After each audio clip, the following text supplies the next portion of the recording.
v návalu mrtvých těl. Byla to hrozná katastrofa.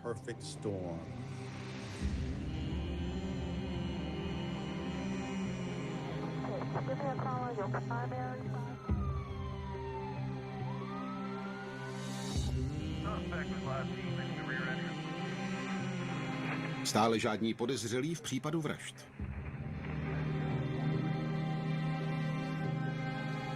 Krutý Henry, část 2. Začátkem zimy roku 1994 jsou detektivové stále znepokojenější. Na území města Charlotte v severní Karolíně bylo zavražděno nebo je pohřešováno nezvykle mnoho mladých Afroameričanek a oni netuší proč. Na začátku roku 1994 tu máme 4 uškrcené ženy. Jsou to Shona Hawková, Audrey Spainová, Michelle Stinsonová a Vanessa Macková. A 10. března pak ještě Brandy Hendersonová. Všechny byly uškrcené, ale každá jinou metodou. Některé pachatel zardousil rukama, u jiných se našly stopy po škrtidle. Ale útok na Vanessu Mackovou se jeví jako nejsadističtější. Detektivové pečlivě zkoumají místo, kde byla Vanessa Macková zavražděna. V tuto chvíli jsme začali spojovat díly skládačky. Ze všeho nejvíc nás znepokojovala podobnost mezi strangulačními rýhami v obou případech. A aby toho nebylo málo, jedna strangulační rýha zjevně nesouvisela s druhou. Každá z nich měla svůj specifický význam. V tuto chvíli už jsme viděli podobnost 2 strangulačních rýh u Mackové a Hendersonové a věděli jsme, že hledáme jednoho pachatele, který na obětech zanechává 2 strangulační rýhy. Tento člověk se ve svém řemesle stále zlepšuje, zdokonaluje svou metodu vraždění, dvojitou strangulaci, ale zároveň je na místech činu čím dál ledabilejší. Zanechává nám větší množství stop, větší nepořádek, neuklízí po sobě, nic neotírá. Oběť zůstává na posteli, nacházíme stopy na ručnících, které použil. Zdá se, že prohledal kabelku, takže ji bereme jako důkaz. Prohlížíme vchodové dveře, zda došlo či nedošlo k násilnému vniknutí. Zdokonaluje svou vražednou metodu, ale zároveň nám zanechává větší množství stop. Nedošlo k násilnému vniknutí. V bytě bylo všechno na svém místě. Z toho soudím, že svého vraha znala. Na posteli jsem si všiml kabelky, která byla obrácená dnem vzhůru, jako by někdo vysypal. V tu chvíli jsem uvažoval o tom, zda jsem pachatel nepřišel loupit. A pak se našly platební karty a já jsem si řekl, možná jedna z nich chybí.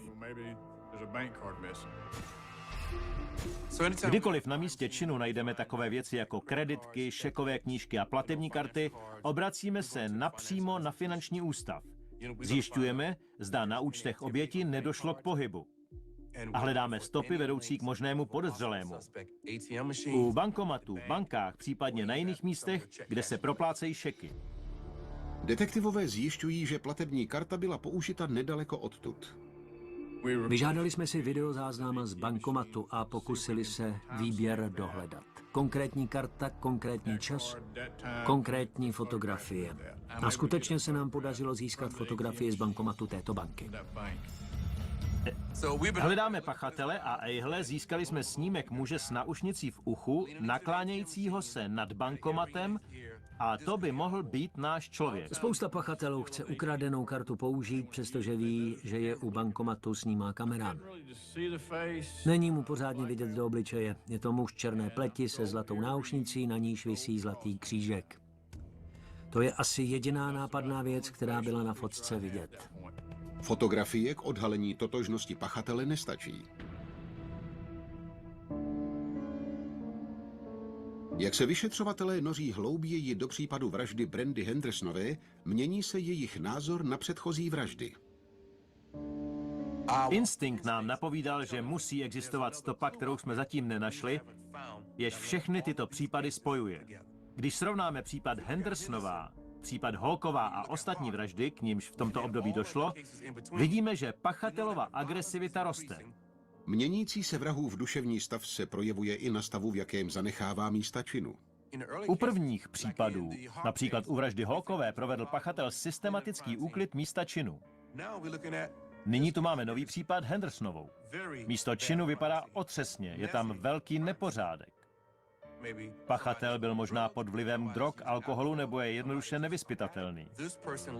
V tuto chvíli se zdá, že vraždy páchá zoufalá, nebezpečná osoba. Detektivové se vracejí ke stopám, které se jim najít podařilo. Vyslechli jsme příbuzné zavražděných a pátrali jsme po osobě, kterou by byly všechny oběti ochotné dobrovolně vpustit do svého bytu. Ale žádná z uvedených osob nebyla u ostatních rodin na seznamu možných podezřelých. V tuto chvíli jsme tedy pátrali po spojitosti mezi případy. Frustrovaní detektivové se nadále zabývají událostmi předcházejícími vraždě Brandy Hendersonové a doufají, že objeví něco, co přehlédli. 9. března 1994. No tak, Georgi, Tyrus už spí, konečně mám chvilku klidu. Zjišťují, že té noci, kdy byla zavražděna, hovořila se svým bratrancem Georgem. Lamar je v práci a vrátí se nejdřív o půlnoci. Toho večera jsme si volali. Naléhala na mě, abych ji navštívil. Žadonila, prosím, prosím, přijď, bude legrace. Vydrž, někdo klepe. Řekla mi, abych počkal. Ahoj, Lamar je v práci a domů se vrátí až po půlnoci. Vrátila se k telefonu a vysvětlila mi, že někdo scháněl jejího přítele Lamara a jede za ním do práce. Znovu se zeptala, vážně nechceš přijít? Řekl jsem jí, že jsem hrozně unavený a ona na to, tak dobře. Mám tě ráda. Zavoláme si, ano? Mám tě ráda. To bylo naposled, co jsem s ní mluvil. Naposled, co jsem slyšel její hlas. Když jsem se dozvěděl, že Brandy byla zavražděna, hledal jsem viníka v člověku, který byl nejbližší, tedy v jejím příteli Lamarovi. Znal jsem ho poměrně krátce, ale samozřejmě jsem si položil otázku, zda to nemohl udělat on. V hodinách zoufalství po Brandyjině vraždě policie vyslýchá Lamara. K výslechu jsme tedy předvedli Lamara. Uvědomme si, že právě našel svého malého synka s něčím ovázaným okolo krku a taky zavražděnou přítelkyni. Mohl v tu chvíli být klidný? To rozhodně ne. Přišel jsem z práce domů. Dveře od bytu byly otevřené. Nechápal jsem, co se děje. Jeho reakce byla zhruba taková, jak se dalo očekávat. V tu chvíli prožíval hluboký zármutek, jako každý člověk, který přišel o milovanou bytost. Jeho fyzické reakce i chování tomu naprosto odpovídaly. Napadá vás, koho mohla Brandy dobrovolně pustit do bytu? Při výslechu Lamar prohlásil, Elijah Rule, George Burrell a Henry Wallace jsou jediní 3 lidé, které by Brandy pustila do bytu. Detektivové už vyslechli Brandyjina bratrance George, ale ostatní muže neznají.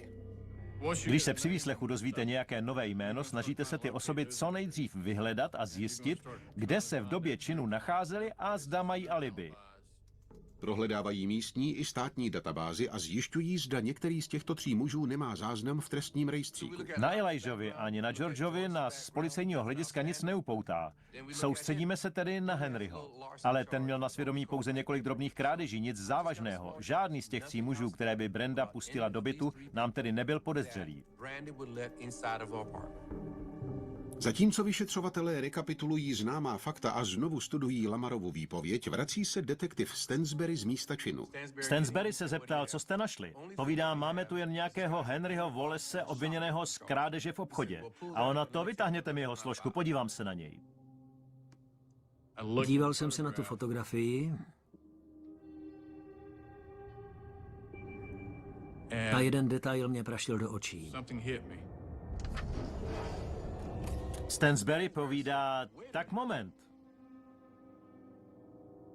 Všiml jsem si jeho náušnice s křížkem.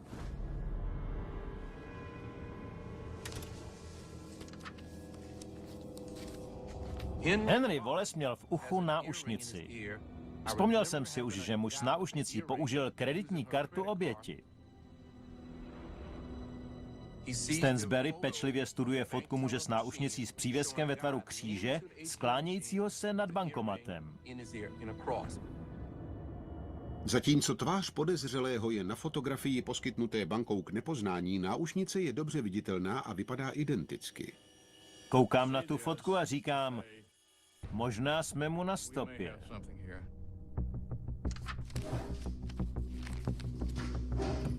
V tuto chvíli, dámy a pánové, potřebujeme najít Henryho. Svolali jsme celé oddělení vražd. Všech 9 detektivů do velké zasedací místnosti v patře. Oznámili jsme jim, co jsme zjistili, na co jsme přišli a nechali jsme kolovat fotografie. Takhle jsme tam seděli sotva 30 minut, když se z vysílačky ozval hlas policejního dispečera. Na vědomí všem detektivům z oddělení vražd. Dozvěděli jsme se, že tu máme další vraždu. Došlo k ní v Lake Apartments, tedy ve stejném bytovém komplexu, kde byla nalezena Brandy Hendersonová. Je to jasné. Inspektor začíná být na poplach. Docházíme k závěru, že nám tu přímo pod nosem řádí sériový vrah.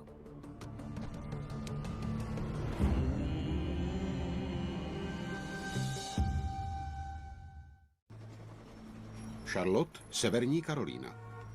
Přetrvávající pochybnosti o tom, že nedávné vraždy uškrcením jsou dílem sériového vraha, jsou rozptýleny v polovině března 1994, když zabiják udeří 2krát na jednom místě, a to v rozmezí několika hodin.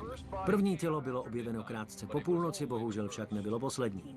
18letá Brandy Hendersonová byla nalezena uškrcená ve svém bytě. O několik hodin později byla několik domů odtud stejným způsobem zavražděna 24letá Betty Balcombová. Rick a ostatní inspektoři vydali rozkaz. Kontaktujte každého, kdo je dostupný. A ať odloží to, co právě dělá. Kdo má policejní oznak, ať se dostaví na místo činu. Ležela na posteli tváří dolů, kolem krku měla ovázané 2 ručníky. Strangulace 2 škrtidly, tak jako v případě vraždy Hendersonové. I tuto oběť vrah okradl. Z bytu odnesl televizor, video, peníze a zlatý řetízek. Několik kusů nábytku bylo převráceno. Našli jsme mnohem víc důkazů toho, že mezi obětí a podezřelým došlo k zápasu. Pachatel se dopustil 2 vražd v rozmezí několika hodin. Zdá se, že jeho sebejistota roste. Většina vražd jsou ojedinělé případy, ale sériový vrah bude vraždit opakovaně, dokud nebude dopaden. V tuto chvíli, v tento okamžik ovšem nevíme, zda se dopustí dalšího zločinu. Více než 60 vyšetřovatelů prohledává bytový komplex Lake Apartments a zoufale se snaží získat nějaké informace o Brandy a Betty. Zvoníme u dveří všech nájemníků. Nezaslechli jste křik? Neviděli jste někoho běžet mezi domy? Na místě máme mnohem víc detektivů než obvykle, ale nikdo nedokáže říct, která informace je relevantní a která ne. Bylo to děsivé, mnoho lidí mělo strach, protože nikdo nevěděl, kdo je tím nepřítelem. Mohl jim být kdokoliv. Všichni obyvatelé města byli neklidní. Něco takového se tady ještě nikdy nestalo. Je to neuvěřitelné. Je neuvěřitelné, že vrah uškrtil 2 lidi v jednom bytovém komplexu a přitom je stále na svobodě. Policie proto vydala varování. Vyzval jsem obyvatele, aby nevpouštěli nikoho do svých domovů, aby pokud možno nezůstávali sami. Zdůraznil jsem, aby za žádných okolností nepouštěli domů ani své známé, protože máme co dočinění s pachatelem, který své oběti pravděpodobně znal.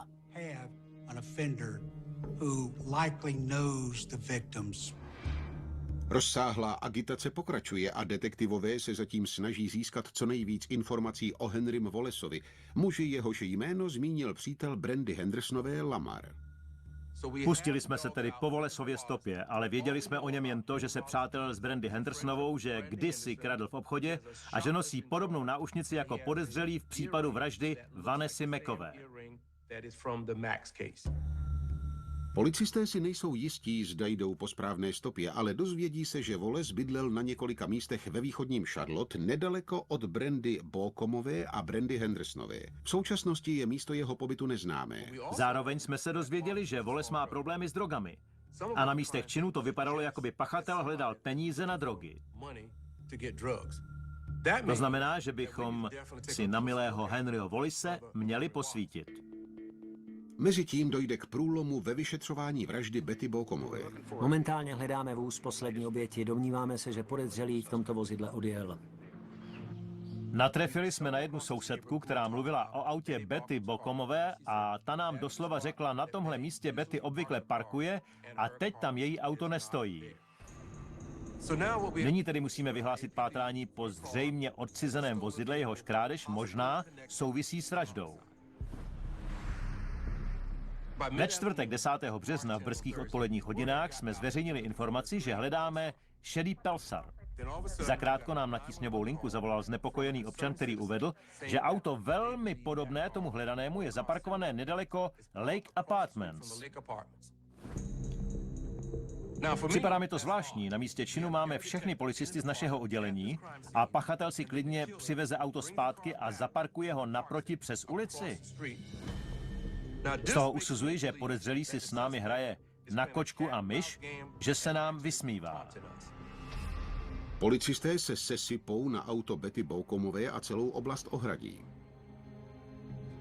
Zároveň však vědí, že se žádnou stopou počítat nemohou. Rok předtím jsme našli jiné auto, které zase souviselo s případem Shawny Hockové. Hledali jsme otisky v interiéru, nenašli jsme nic.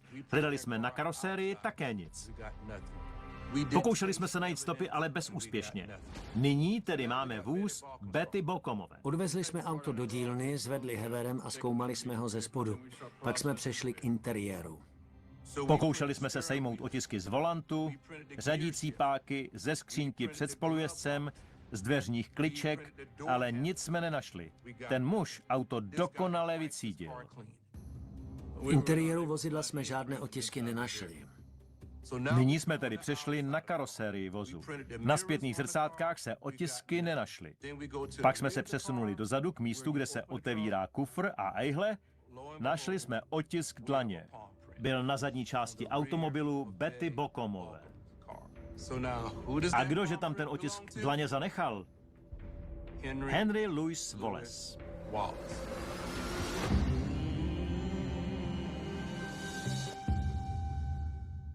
11. března 1994 šarlotská policie usilovně pátrá po Henrym Louisi Wallaceovi, který se nyní stal hlavním podezřelým ze zavraždění Brandy Hendersonové a Betty Bocomové a teoreticky i mnoha dalších žen. Podle vyšetřovatelů se vrah stále pohybuje v ulicích města. Jsou přesvědčení, že když vycítí příležitost, zaútočí znovu. V této fázi vyšetřování už máme otisk dlaně a fotografii muže s náušnicí z případu Vanessy Mackové.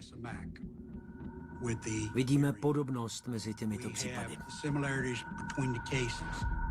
Detektivové však zatím nedokázali najít spojitost mezi Henrym Wallacem a dalšími oběťmi z nedávné doby.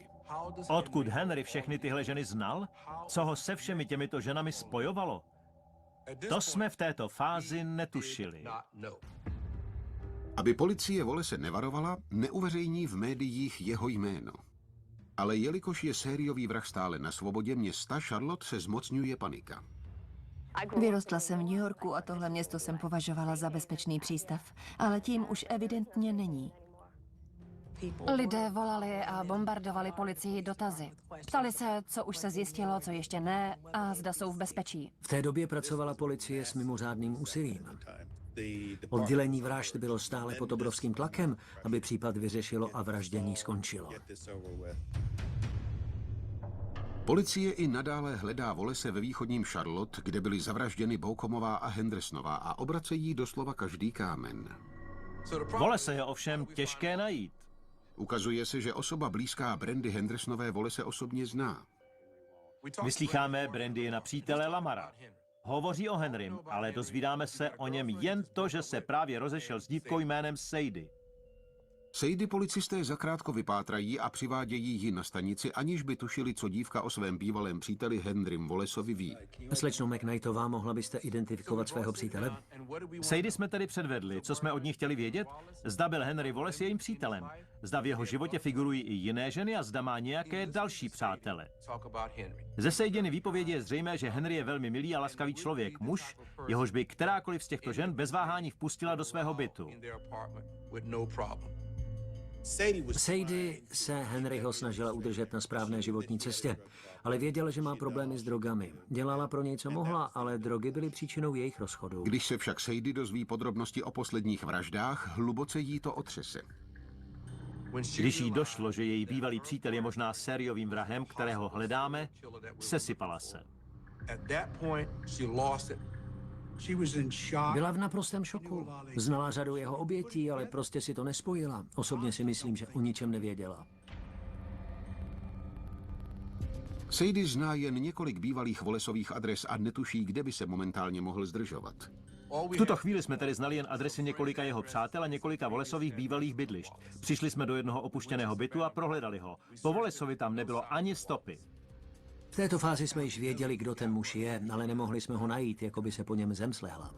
Usilovné pátrání po Wallaceovi je neúspěšné, policisté jsou zoufalí a frustrovaní. Wallace je k nenalezení. 48 hodin po nalezení těla Betty Baucomové se u seržanta Sanderse znovu rozezní telefon. Došlo k další vraždě. Podobnost místa činu s předchozími případy jasně hovoří o tom, že šlo o stejného pachatele. 35letá Debra Slaughterová byla nalezena zavražděná ve svém bytě zhruba 2,5 kilometru od domova Brandy Hendersonové a Betty Baucomové.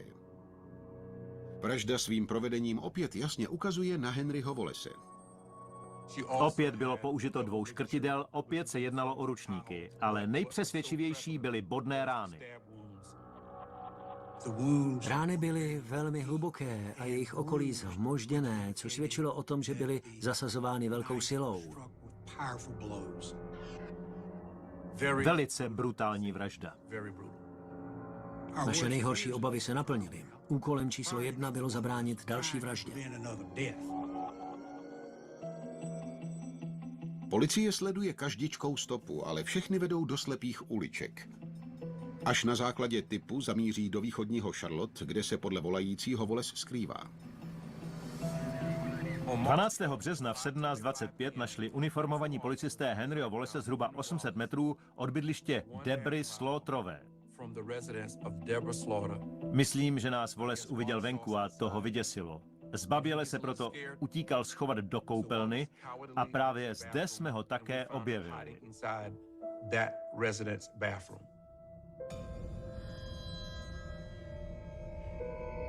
Bác, měli jsme ho.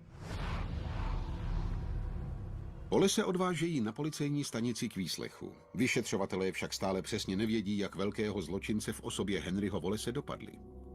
V tuto chvíli víme jen to, že Henry Louis Wallace je hlavním podezřelým v případech Betty Baucomové a Brandy Hendersonové.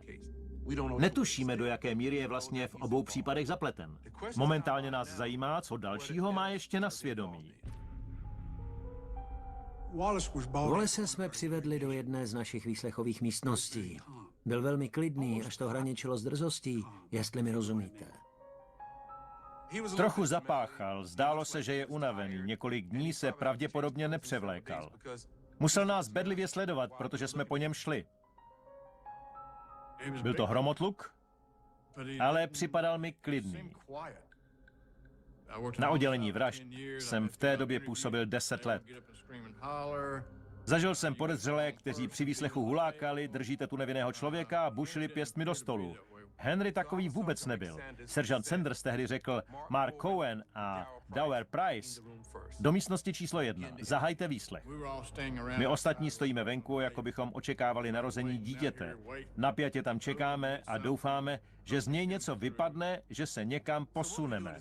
Sedíme tedy v sousední místnosti a přemítáme, kolik informací z Wallace dostanou a kolik informací Wallaceovi poskytnou. V podstatě šlo o debatu. Pokládali jsme otázky, které bylo vždy nutné pečlivě rozvážit a Wallace na ně obezřetně odpovídal. Skončilo to remízou. Nikdo nic neprozradil a nikdo se nic nedozvěděl. Pachatele těchto vražd jsme měli zaškatulkovaného jako psychopata. Takoví lidé nemají výčitky svědomí. Se soucitem si na ně nepřijdete. Vím, že máme v rukou velmi silné důkazy a vím, že v sázce je hodně. Takže mu musím rozvázat jazyk. Jde nám tady o to, aby se uvolnil. Chceme, aby v nás viděl férové lidi, se kterými se mu bude hezky povídat. Pro nás, vyšetřovatele, je tohle okamžik, na který čekáme. Okamžik, kdy se z podezřelého snažíme dostat přiznání. Samozřejmě jsme však netušili, s kým máme tu čest. V 18:43 policie zahajuje výslechový maraton s cílem nahlodat Wallaceovu vyrovnanost. Běžně postupujeme tak, že chceme, aby podezřelý připustil, že danou osobu zná. Aby alespoň připustil, že se s ní setkal. Tak ho dostaneme tam, kde ho chceme mít. Místo, abychom se ptali, zda Brandy znal, řekneme něco ve smyslu, kdy jste se s Brandy Hendersonovou setkal poprvé. Detektivové pomalu prolamují ledy a Wallace připouští, že zná Brandyjina přítele Lamara. Brandy? Takže musí znát i Brandy. Tím jsme tedy snadno přešli k jeho vztahu s Brandy. Znala vás? Důvěřovala vám? Autentický záznam výslechu. Brandy byla to moc milá holka. Vůči mně byla velmi otevřená a upřímná a taky mi moc pomáhala. Využijeme toho a nadhodíme, chudák Brandy, víte, že byla zavražděna?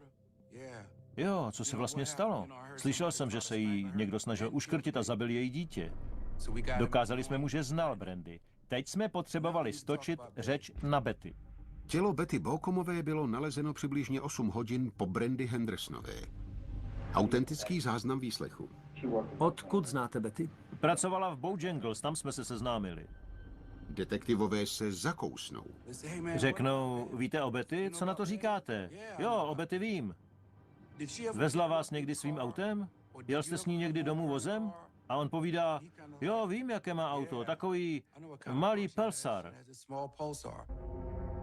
Toto vozidlo bylo odcizeno na místě činu. Spojili jsme jeho osobu s oběma případy. Připustil totiž, že obě ženy znal.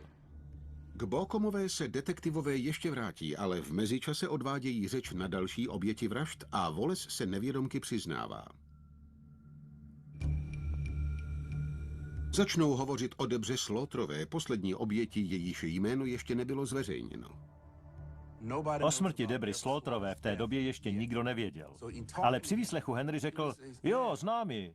Vy Debru znáte? Jo, znal jsem ji. Šel jsem k Debře domů, nabídla mi pivo. Posadili jsme se a asi hodinu jsme klábosili. Vzpomínali jsme na staré časy, na různé vylomeniny. Wallaceovo přiznání, že znal Debru Slaughterovou, je zlomovým okamžikem. Zmínil jméno jedné z obětí, kterou jsme objevili teprve nedávno a u níž došlo k dvojité strangulaci. Přiměli jsme ho vydat se tam, kde jsme ho potřebovali mít. Detektivové se nyní vracejí k nejvýznamnějšímu hmatatelnému důkazu, který se jim podařilo získat. Otisku Wallaceovy dlaně na karosérii vozu Betty Balcomové. V tuto chvíli je stále přesvědčen, že auto dokonale očistil, takže je naprosto sebejistý. A následuje tento rozhovor. Henry, máme vaše otisky. On namítá, ne, žádné mé otisky ve voze být nemůžou. A my na to, vždyť jsme je taky nenašli ve voze, Henry, ale na karosérii.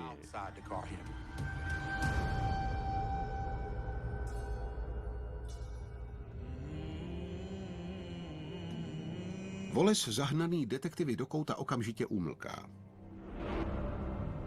Vyšetřovatel Tony Rice, detektiv z oddělení pohřešovaných osob řešící případ Caroline Lavové, vstupuje do místnosti s jinou taktikou. Tony se dívá na Wallace a Wallace zase na Tonyho. A jak tak na něj kouká, pronese, Tony, podělal jsem to. Tony se zeptá, jste křesťan?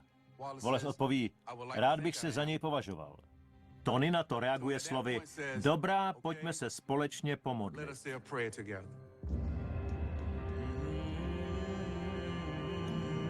O Otče nebeský, děkuji ti za tento den.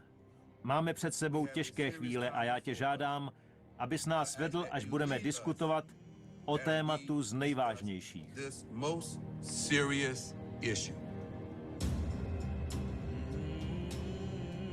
Wallace se na mého kolegu podívá a prohlásí, nemůžu vám to říct. Dejte mi papír a tužku. Wallace dostal list papíru a napsal na něj spoustu jmen.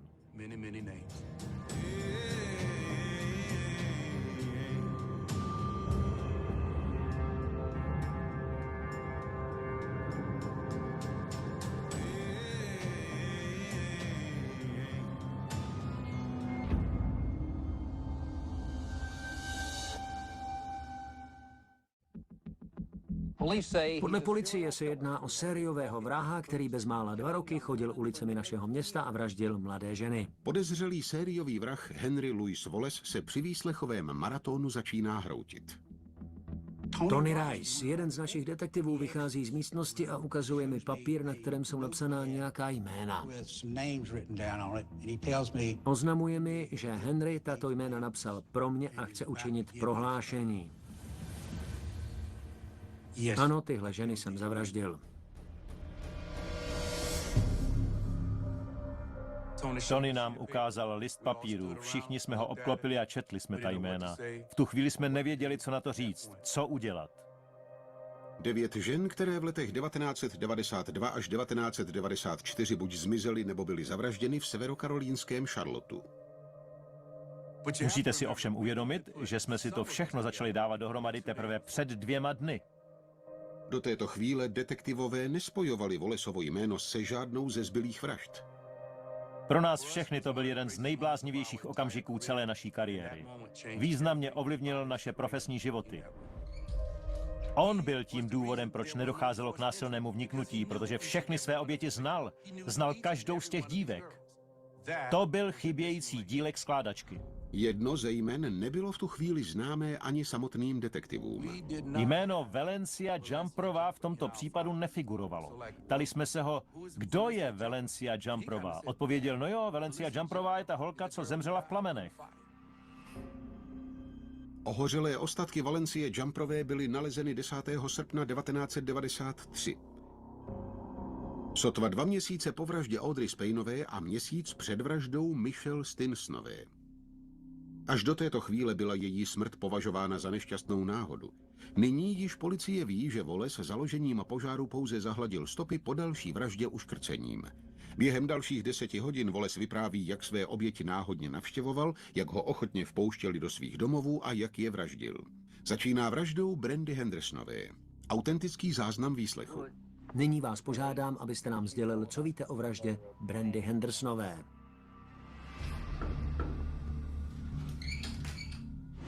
Zaklepal jsem na dveře, Brandy se zeptala, kdo je tam. Řekl jsem, to jsem já, Henry. Paměť sériových vrahů, obzvlášť těch psychopatických, je fenomenální. Dokážou si vybavit spoustu detailů. Autentický záznam výslechu. Šel jsem do koupelny, vzal jsem si tam ručník, smotal jsem ho a obtočil ho kolem krku. A pak jsem ji tím ručníkem uškrtil.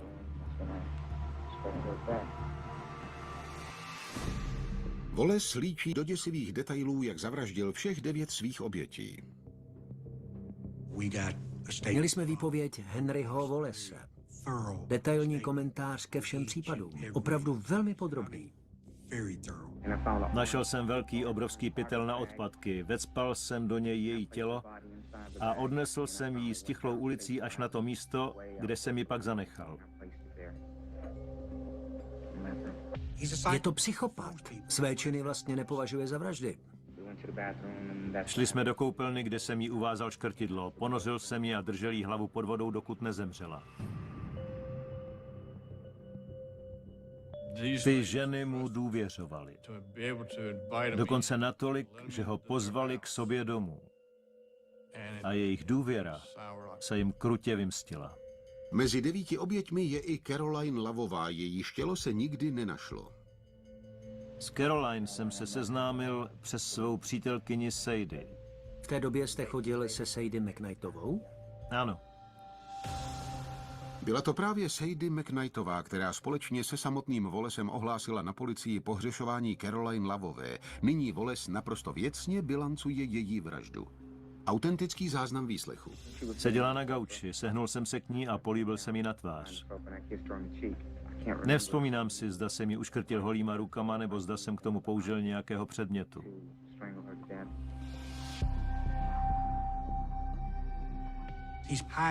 Skrýval se všem na očích a dělal to velice chytře. Oklamal úplně všechny, nás, veřejnost, svou vlastní rodinu. Odzbrojil je. Naslouchal jejich vyprávěním o jejich partnerech.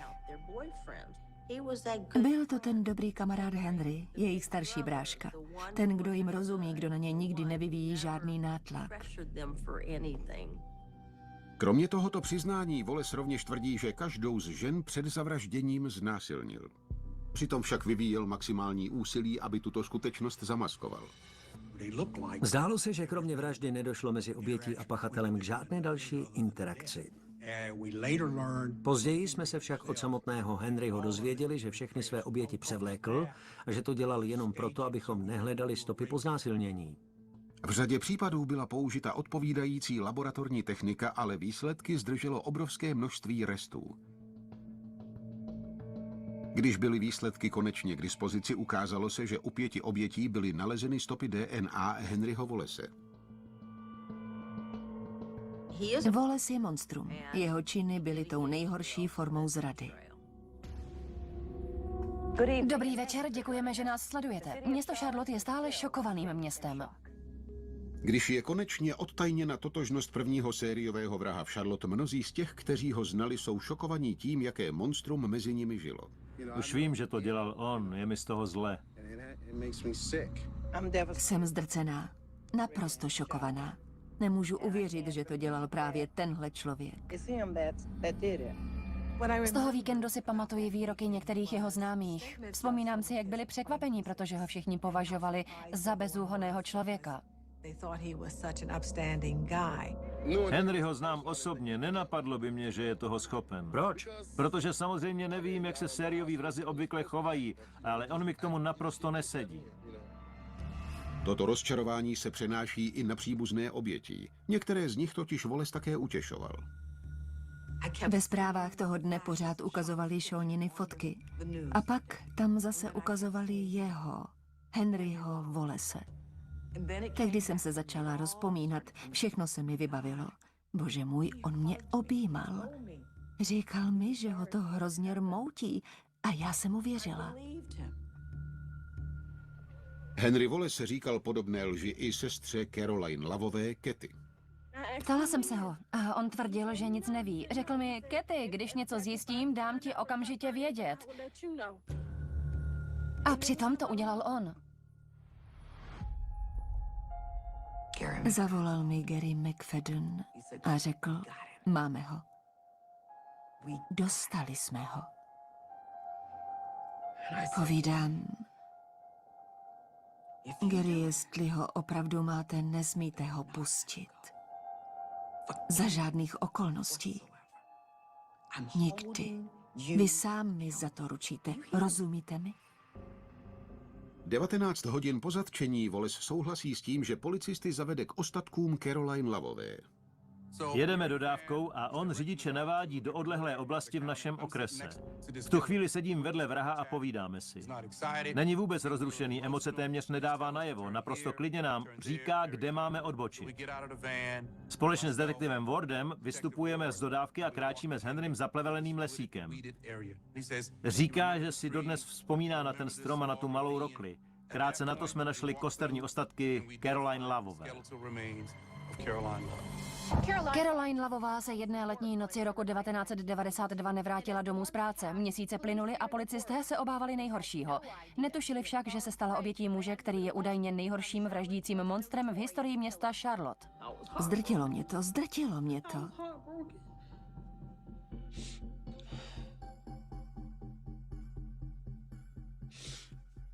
Zdrtilo mě to. Přátelé a známí Caroline Loveové se sjíždějí, aby rodině vyjádřili svou upřímnou soustrast. Hledali jsme ji skoro 2 roky, alespoň už je zase s námi. Kromě 9 jmen, která Wallace sepsal v rámci svého doznání, připouští rovněž zavraždění 2 dalších žen.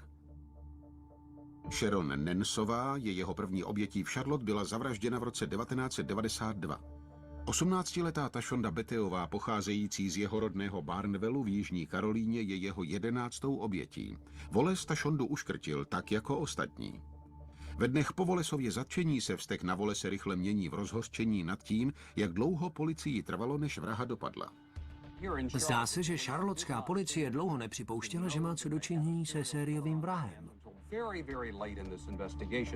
Vraždili se tu dívky a policie s tím vůbec nic nedělala, chápete? Trápí mě, že to trvalo tak dlouho. Trápí mě, že museli zemřít další lidé. Veřejnost byla znepokojená. Rodiny obětí se dožadovaly informací. Potřeboval jsem nějakého prostředníka pro komunikaci s těmito rodinami. Ten úkol jsem svěřil Garymu McFaddenovi. Každý z nás si v souvislosti s těmito případy vytrpěl svoje. Média nám nedala pokoj, kontaktovali nás příbuzní obětí, byli naprosto otevření a nemilosrdní.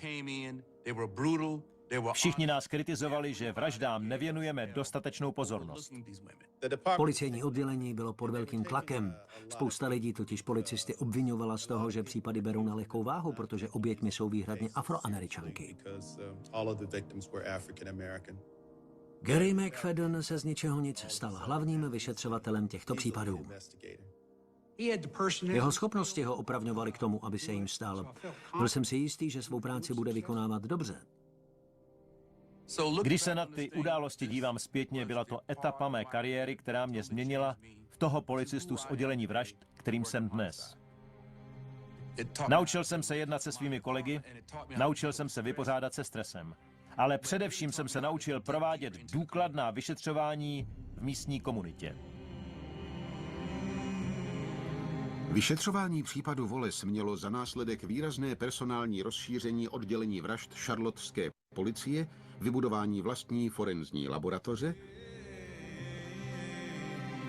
a aplikaci nových postupů při práci s rodinami obětí. V roce 1997 byl Henry Wallace shledán vinným z 9 vražd prvního stupně a 8 znásilnění a odsouzen k smrti. Wallace nebyl souzen za vraždy Sharon Nansové a Tashondy Beteové. Na vykonání rozsudku čeká dodnes. Hvězdou celého tohoto soudního procesu byl Henry. Svých činů ani jednou nezalitoval, neprojevil ani špetku soucitu.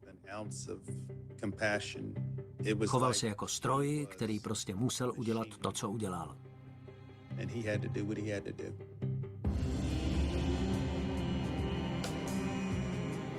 Každou z těch dívek osobně znal. A každá z nich mu důvěřovala. S odstupem prohlašuji, že je Wallace monstrum. Je to člověk, kterému nezáleží na životech. Nezáleží mu na nikom. Je to člověk, který si nezaslouží žít.